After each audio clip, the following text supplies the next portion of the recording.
2 weeks ago, I said something in the message that I hope you did not miss. If you have not listened to the messages, this is what I said.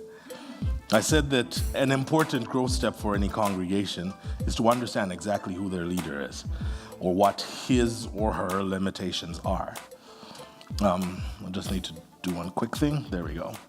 An important growth step for any congregation is to understand exactly who their leader is and what his or her limitations are. Every Christian needs to understand that the person who leads his or her congregation is a flawed and limited person. And while it might seem like the leader is super talented and an expert in many fields, the leader never possesses the totality of what the group needs. Why is it important to know the limitations of your leader? It is because each one of us needs to understand that we all hold pieces that are critical to the success of the group. At your job, you bring a uniqueness to the final result that your team is working on, and it is not just your skill set. It is your temperament, it is your sense of humor, it is your worldview, it is your personality. At your school or with your sports team or on your volunteer team, you bring a uniqueness that contributes to the success of the group. 2 weeks ago, I talked about people that are like myself, people that are always questioning the status quo. And I can pretty much guarantee you that the one thing that I'm remembered for at every job that I've ever been to, is that I called the leader out in public. Now, on one hand, it helps to keep the organization honest, but on the other hand, it has made for a lot of tension and sometimes firing. I work very hard at being nurturing, or at being a consensus builder, or being a teacher, but I'm only marginally good at these things. I'm not very good at them at all. And the more that I've come to accept my limitations and be honest about them, two things have happened. For starters, I've realized that there's a place for me in the order of things. But on the other hand, I've come to acknowledge how much I need other people around me who are very good at doing things that I'm not good at. For example, one of the things that I'm marginally good at, actually not very good at all, is seeing possibilities in situations that seem difficult. I'm very good at pointing out the deficiencies in systems that already exist, but I'm not very good at creating systems from scratch. I'm not adventurous or futuristic enough. My really good friend, Paul, he pastors a church in Westport. And one of the things that he does very well is he sees a need in his community, in his town, and he responds to it in a creative way that some of us would never think of. The most recent idea we had a chat about was he runs a film society. He merged his love for movies and an appreciation for the movie culture among high school students in his town. And it has morphed into some pretty cool initiatives, including a kind of film festival. But it's not just a film festival. You know, way before it was the end thing to be raising money to bring Syrian refugees and take care of them and whatever, he was way ahead of the curve with that. He talked his board into matching a $5,000 donation from his community. And what ended up happening is that through some networking with the community and clever marketing, they blew right through their original target of $10,000 and ended up raising over $50,000. Every time that I talk to him, he has some new crackpot scheme that nobody else, or somebody like me, could never think of. And I walk away from the conversations with him feeling like a slight failure. It's not just about possibilities with him. He's not just an ideas guy. He also has a way of bringing them to fruition in a way that I find astonishing. And it seems just effortless for him. But it's not just in the church, is it?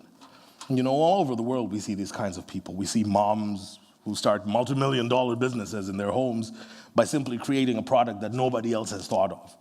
Or you can see young women and men creating functionality out of communications devices that just blows your mind because they can see opportunities where some of us cannot.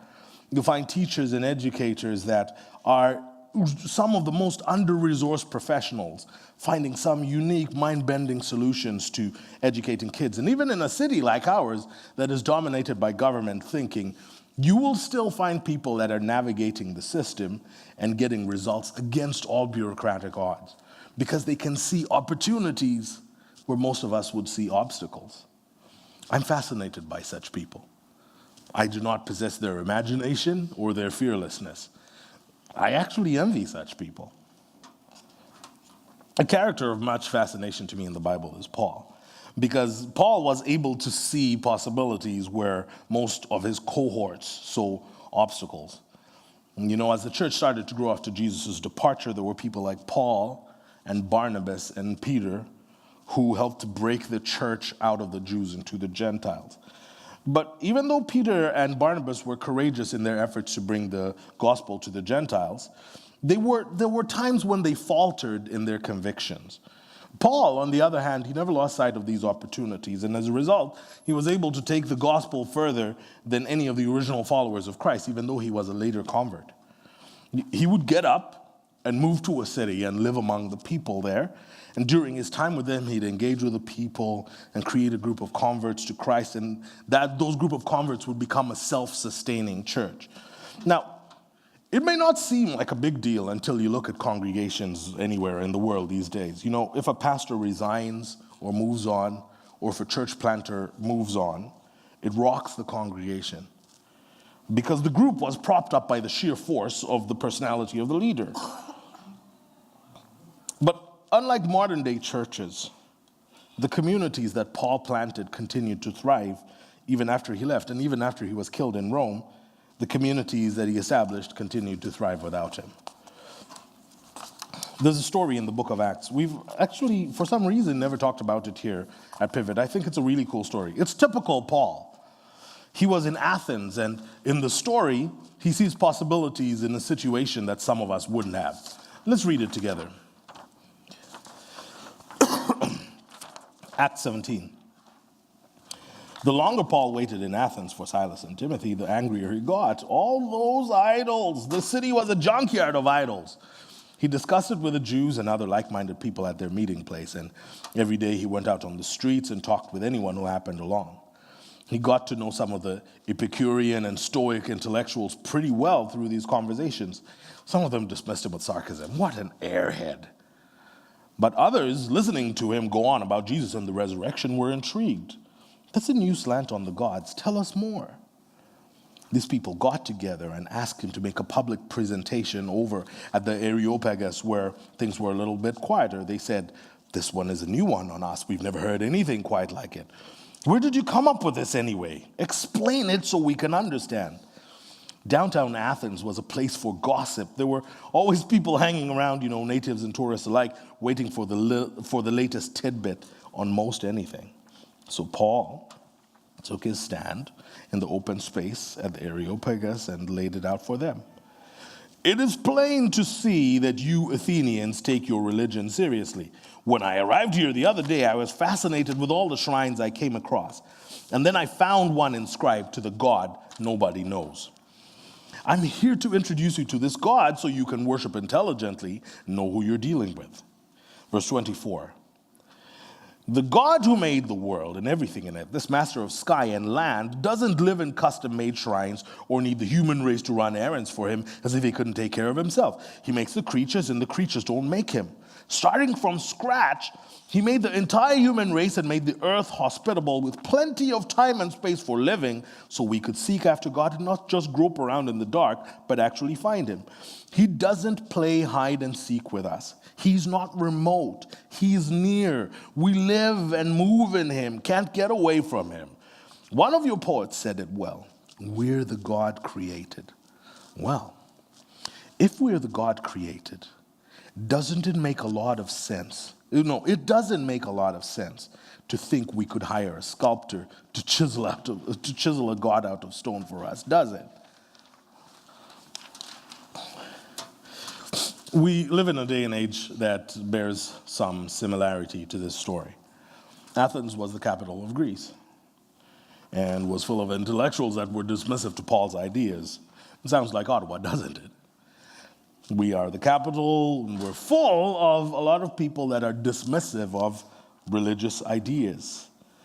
Many think that we're delusional. They try to approach matters of faith with a rational scientific mindset, never realizing that while grace and mercy and love are not quantifiable, rational, or measurable, they have the power to change lives trapped by fear or a community divided by judgment and condemnation. Just like Athens, we have idols all around us, don't we?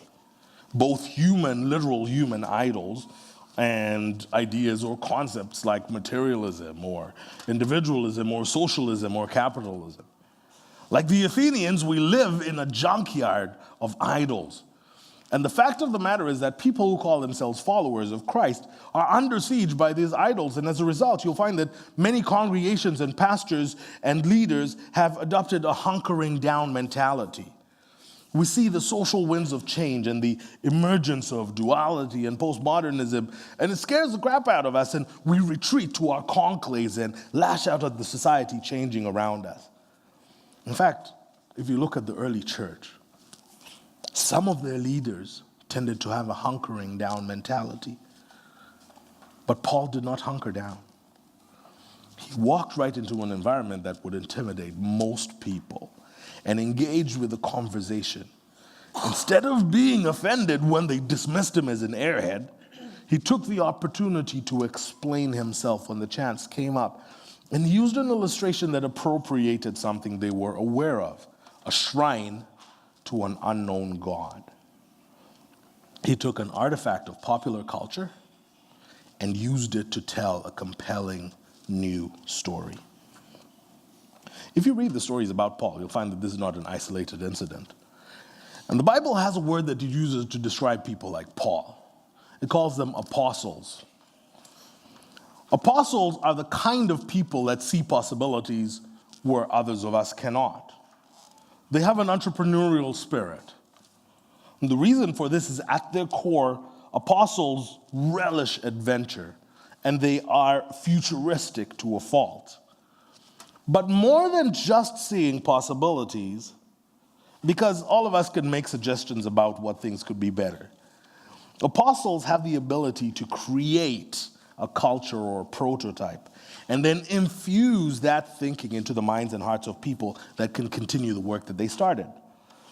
But unfortunately, what happens with apostles is that because they have an outside-the-box thinking, it has a tendency to rock the boat, and so many of them get pushed to the fringes of companies and organizations and faith communities. People that are adventurous unsettle the rest of us, don't they?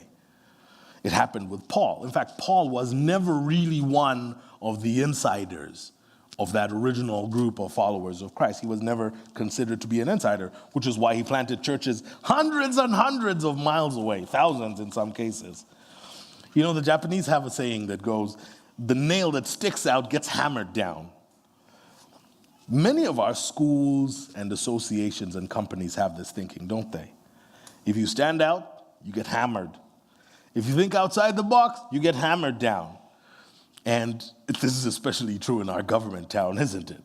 If you rock the boat, you get hammered. If you're trying to do something innovative and you're not in the innovation department, you get hammered. So you'll find that many people that think outside the box are usually so far on the fringes of our congregations or organizations that they might not be a part of them at all. In fact, most innovation does not happen at the center of an organization or a faith community. It happens on the fringes and almost out of sight for the most part. And usually innovation is greeted with skepticism, isn't it? To be sure, if you look at these fringe spaces, you will find some wacky stuff. But if you keep looking, you will also find some pretty creative and imaginative stuff that people are doing. And so as a congregation, we have to start to ask ourselves one simple question. How do we fan this kind of imagination into a flame in our church? Because the truth of the matter is we need to continually reimagine from the ground up all the ways that it means to live as a Christ follower and make Christ followers out of people. Apostleship is not just about imagination. It is also about planting the kind of seeds that bear fruit. It's about creating cultures and communities that are self-replicating and not just dependent on the charisma of an individual. I've never shared this with you guys, but I'm going to. One of the things that we, Pivot 613, have been tasked with by the Free Methodist Church leadership is to conduct experiments and find out what works. You see, across the board in Canada, if this is news to you, I'm sorry, but across the board in Canada, the church is in free fall. Every single denomination. Now, to their credit, the leadership of our movement has smartly realized that innovation happens at the fringes, not at the center. So church planters and church plants like us were given a lot of rope to experiment and innovate at the fringes and find what works. And so this is one of the tasks that has been given to Pivot 613. This is one of the missions that has been given to us, to exercise our imagination and figure out ways to replant the gospel in innovative ways into cities like ours and communities like ours. And in order to do this, we have to let the creative and innovative people loose and be courageous in our acceptance of the uniqueness that God expresses through them. Because chances are, once you unleash them, they stretch you. So,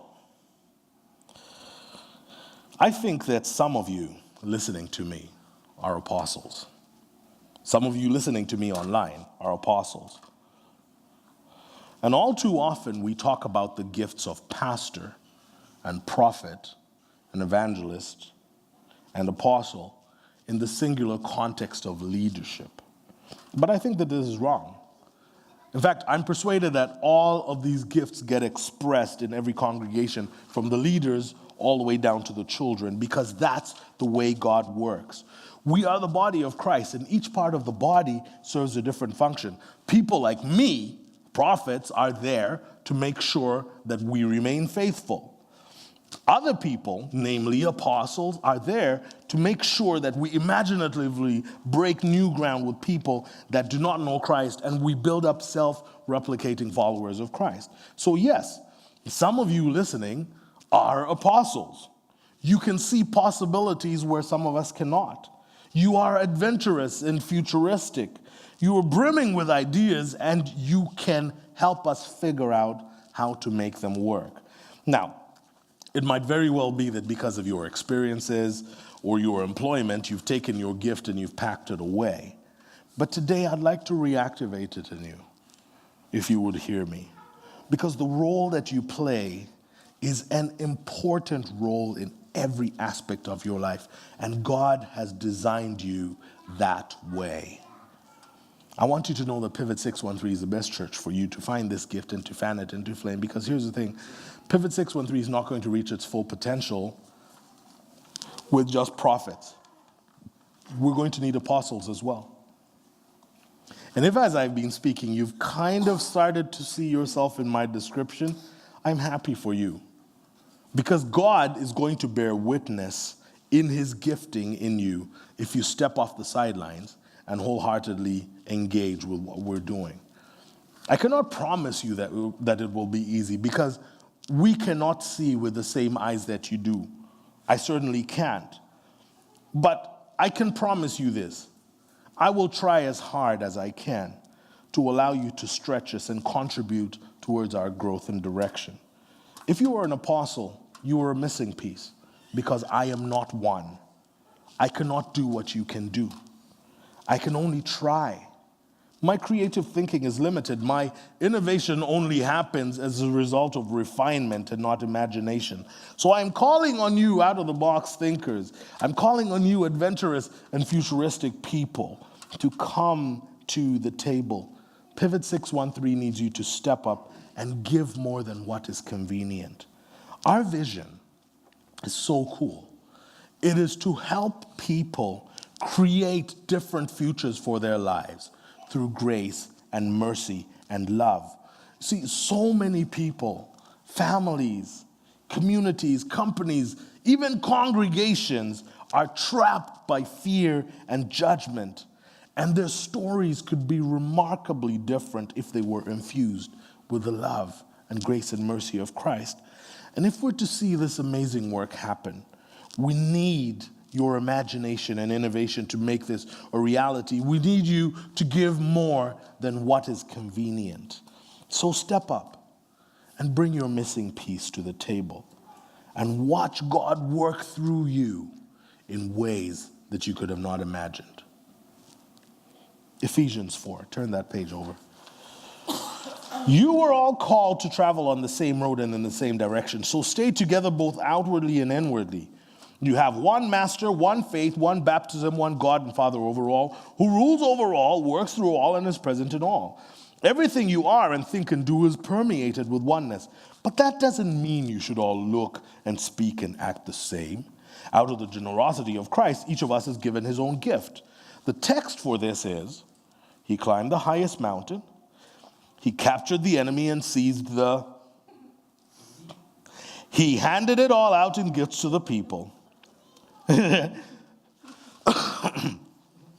Is it not true that the one who climbed up also climbed down to the valley of the earth? He's talking about Jesus now. And the one who climbed down is the one who climbed back up to the highest heaven. He handed out gifts above and below, filled heaven with his gifts, filled earth with his gifts. He handed out gifts of apostle, prophet, evangelist, and pastor teacher to train Christ's followers in skilled servant work, working within Christ's body, the church, until we're all moving rhythmically and easily with each other, efficient and graceful in response to God's Son, fully mature adults, fully developed within and without, fully alive like Christ. God, I pray that you would take these words and just sow them into our hearts. For those of us that are adventurous and futuristic and have been parking this gift on the sideline or may not even know that this is a calling, I pray that you will draw it out from us. I pray, Lord, that you will help us all see that we are your missing pieces. Amen.